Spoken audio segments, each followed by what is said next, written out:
Oh, I'm not in my seat yet. Good morning. You look so radiant this first time in the morning, sis. My goodness. Oh, that's what happens when you get up at 5 a.m.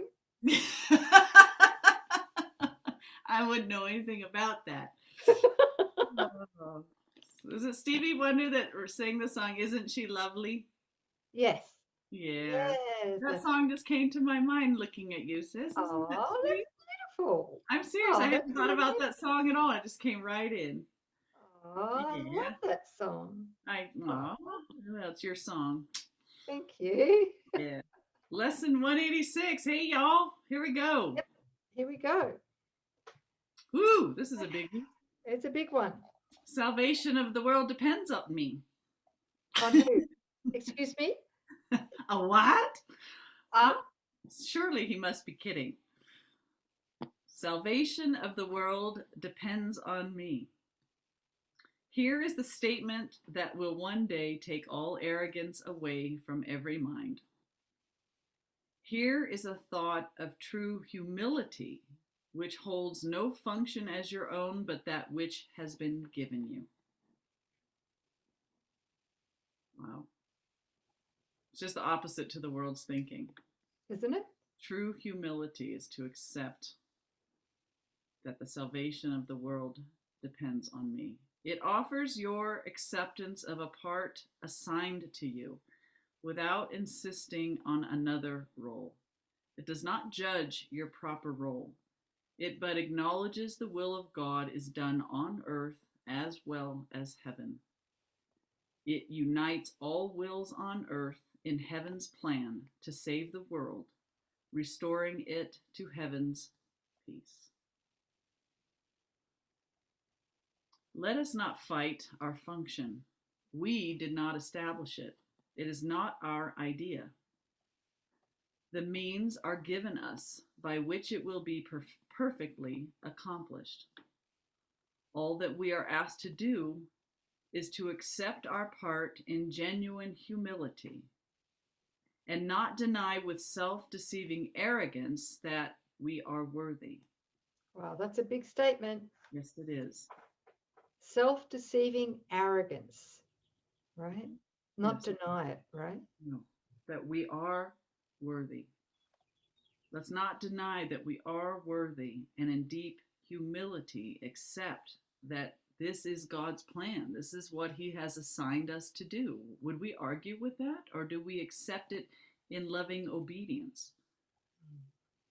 Okay, what is given us to do, we have the strength to do. Our minds are suited perfectly to take the part assigned to us by one who knows us well. Who would that be? My daddy,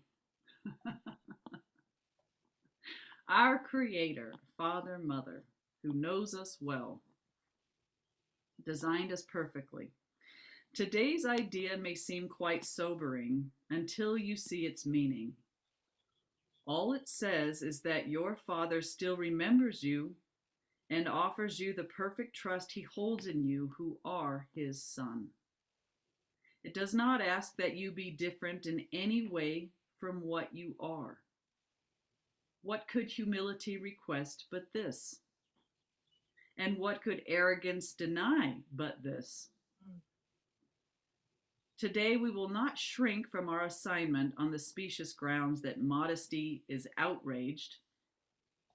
It is pride that would deny the call of God Himself. Pride, pride. There's the trinity, right? The unholy trinity.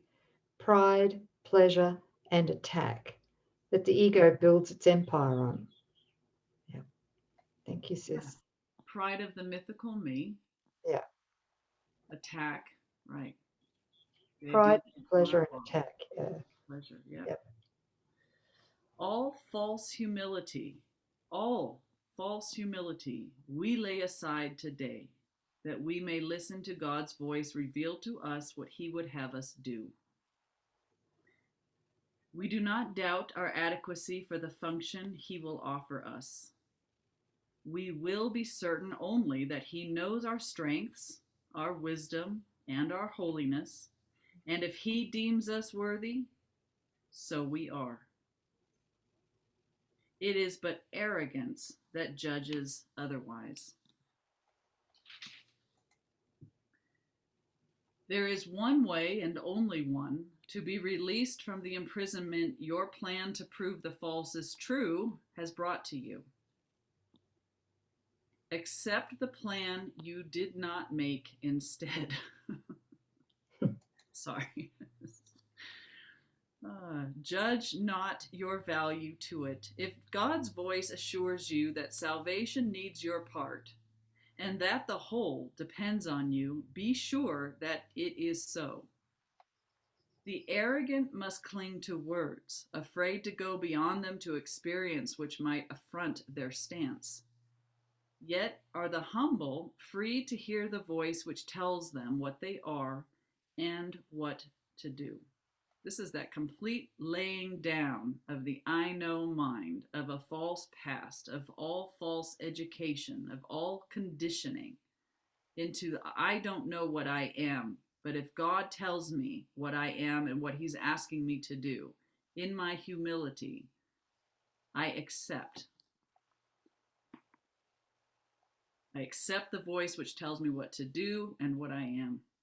All right, paragraph 6. Arrogance makes an image of yourself that is not real, mythical me. It is this image which quails and retreats in terror as the voice of God assures you that you have the strength, the wisdom, and the holiness to go beyond all images. You are not weak, as is the image of yourself, the mythical me. You are not ignorant and helpless. Sin cannot tarnish the truth in you, and misery can come not near the holy home of God.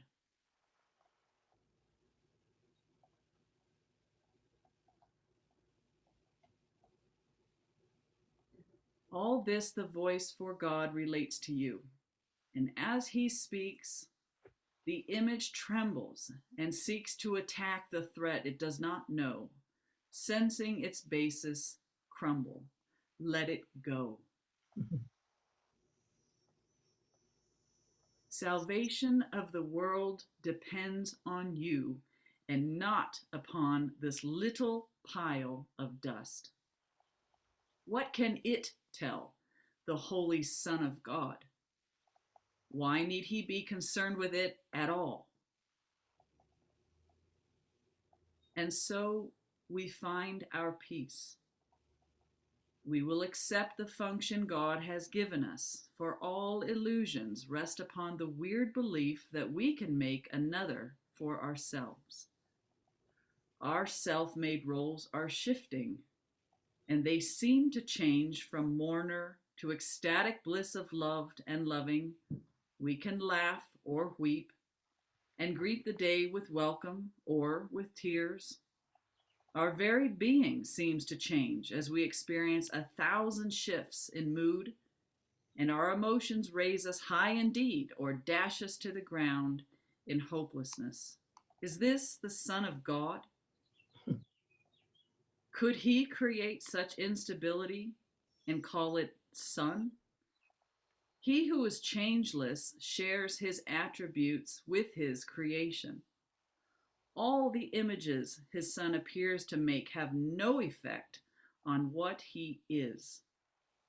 They blow across his mind like windswept leaves that form a patterning in instant, break apart to group again and scamper off. Or like mirages seen above a desert rising from the dust. These unsubstantial images will go and leave your mind unclouded and serene when you accept the function given you. The images you make give rise to but conflicting goals, impermanent and vague, uncertain and ambiguous. Who could be constant in his efforts or direct his energies in concentrated drive towards goals like these? The functions which the world esteems are so uncertain that they change 10 times an hour at their most secure. What hope of gain can rest on goals like this? Wow. He knows us well, doesn't he? Oh, geez. Yeah. In lovely contrast, certain as the sun's return each morning to dispel the night, your truly given function stands out clear and wholly unambiguous. There is no doubt of its validity. It comes from one who knows no error, and his voice is certain of its messages. They will not change nor be in conflict. All of them point to one goal and one you can attain. Your plan may be impossible, but God's can never fail because He is its source.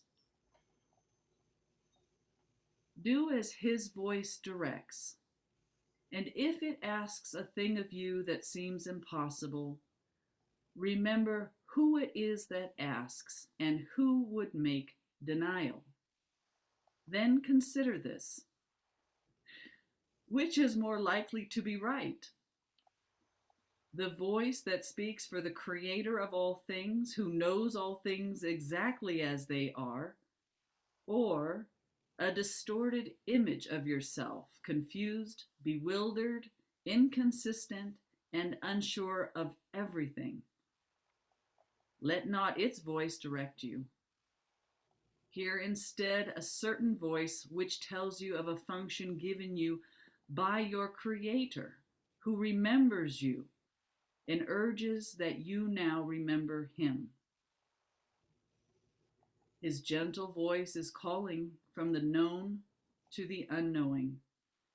He would comfort you, although He knows no sorrow.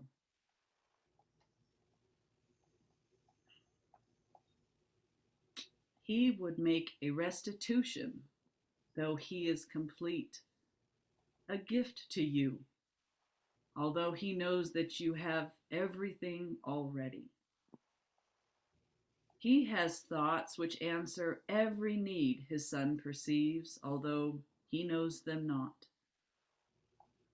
For love must give, and what is given in its name takes on the form most useful in a world of form. And we need to stop there because some really beautiful spiritual seekers have asked this question, and I remember that I had asked it myself. How can you maintain that God is not in the gap or doesn't know of the world, and yet I can pray specifically for something that I need, and then the answer is given? Doesn't that make it so that God is aware of a problem? And here Jesus is pointing to the nature of God, that God gives liberally everything it is, and that when we seem to perceive a lack or a need, and we turn to this all-pervading outpouring of love, when that love meets our thought is what is purified. As we draw close to that love, any fear that's in our thought simply dissolves and it gives way, so that the fearful image, the problem that we saw before, is no longer projected because our mind is healed by the love that touched it. So God doesn't enter in, but God loves us so much that simply making contact with that love dispels the fear in our thought, and with it all the seeming effects. So beautifully expressed. Thank you, sis. Thank you. I just love how he answers that. For love must give, and what is given in its name takes on the form most useful in a world of form. Isn't that logical? That love would be practical and useful and answer the seeming issue. Always. Now I know that. Yeah. Yeah. Thank you. Paragraph 14. These are the forms which never can deceive because they come from formlessness itself. Forgiveness is an earthly form of love, which, as it is in heaven, has no form. Yet what is needed here is given here as it is needed. In this form, you can fulfill your function even here, although what love will mean to you when formlessness has been restored to you is greater still. Salvation of the world depends on you who can forgive. Such is your function here.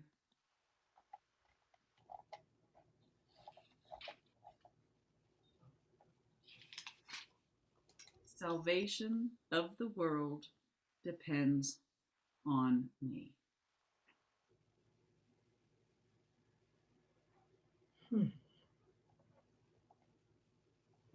What a beautiful reading. Thank you. I felt you as you were reading. I felt him as I was reading. Yeah, That's thank what I'm you. talking about. Yeah. You get what I'm saying? I do. I felt you, the Christ. Yes.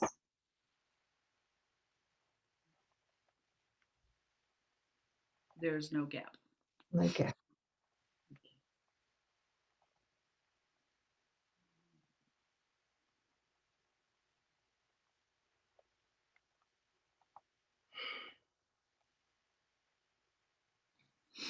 Thank you, family. Yeah, thank you, guys. You're healing us one lesson at a time. Thank you. Yeah. Thank you so much for making these alive, bringing these lessons alive. Have a beautiful day. Don't let the world down. What pressure. Just be natural. Just be your natural self. The We love salvation of the world depends on me. me. Get on about it. We'll see you next time, family. Love you. Mwah. Mwah.